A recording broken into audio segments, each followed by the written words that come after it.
Je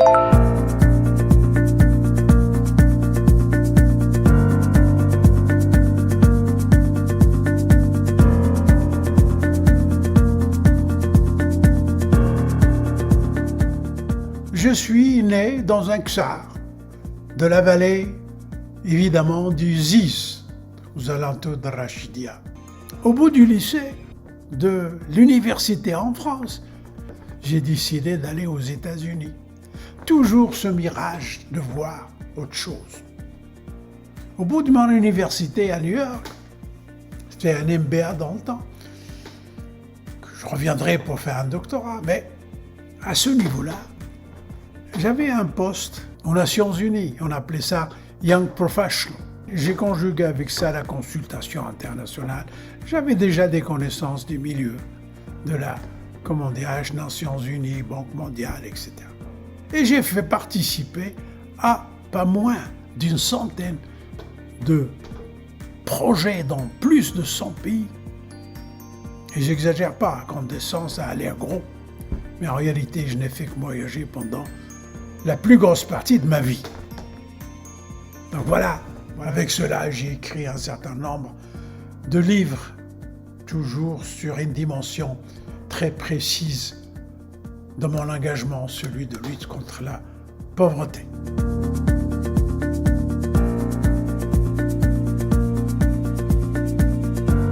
Ce n'est pas les choses que j'ai réalisées, c'est la valeur ajoutée.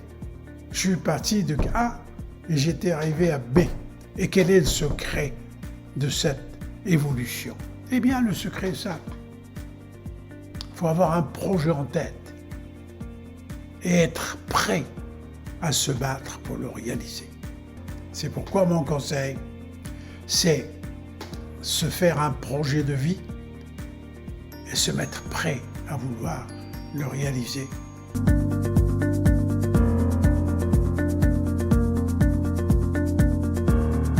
Le problème de la pauvreté est avant tout un problème de répartition.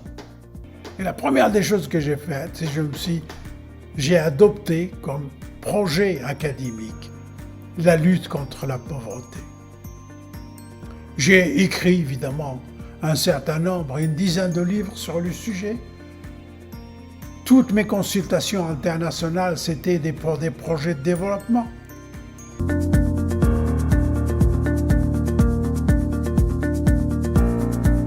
La première conférence sur le thème de la gouvernance corporative, j'étais l'organisateur en 2000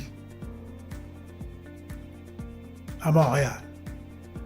Ce qui a changé beaucoup les choses, c'est une loi américaine qui s'appelait Sarbanes-Oxley Bill.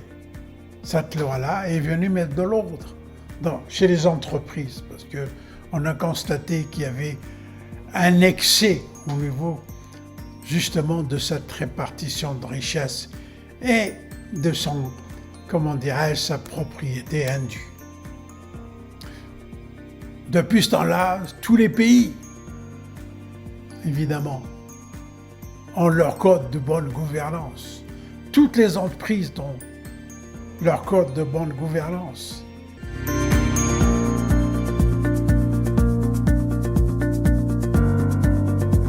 En tout cas, de tous ceux que j'ai rencontrés dans ma vie, parmi ceux qui ont quitté le Maroc, leur rêve, c'était de pouvoir servir leur pays.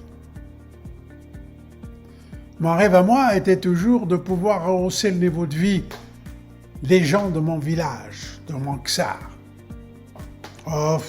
Mon ksar n'existe plus depuis un certain temps, mais c'est resté dans ma mémoire quelque chose comme une obligation. Je voudrais beaucoup les aider à améliorer leur vie. Eh bien, c'est le cas de beaucoup de Marocains. J'ai essayé évidemment de faire de mon mieux. Et tout le long de mon parcours, j'ai intervenu au Maroc dans des conférences, dans des séminaires, mais j'ai aussi visé le côté structurel. Au départ, j'avais créé quelque chose qui s'appelait l'Institut du monde arabe à Montréal. Voyant que ça ne marchait pas beaucoup, je l'ai transformé en Conseil canadien de coopération avec le Maroc. J'ai un peu ciblé. Ce conseil-là avait quelque chose de très innovateur. La moitié, c'était des Marocains d'origine et l'autre moitié, c'était des Canadiens d'origine. Et on a trouvé la formule et on était aidé par ce qu'on appelle l'ACDI, l'Agence canadienne de développement international.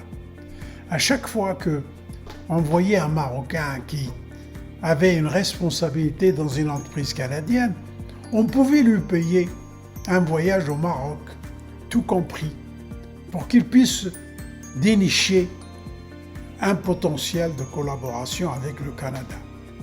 Et ça a marché. Tout ce que vous voyez au Maroc actuellement, Québec, Canada, eh bien ça date de ce Conseil canadien de coopération avec le Maroc.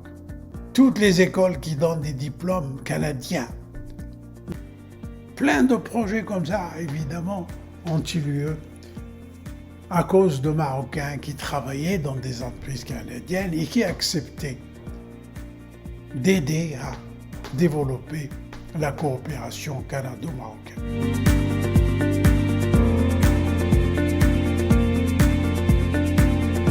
Je peux vous faire évidemment un aveu. Tout ce que je rêvais pour le Maroc il y a 40 ans, il y a 30 ans plutôt, eh bien je le vois se réaliser. Évidemment sans moi peut-être, mais avec toute ma fierté.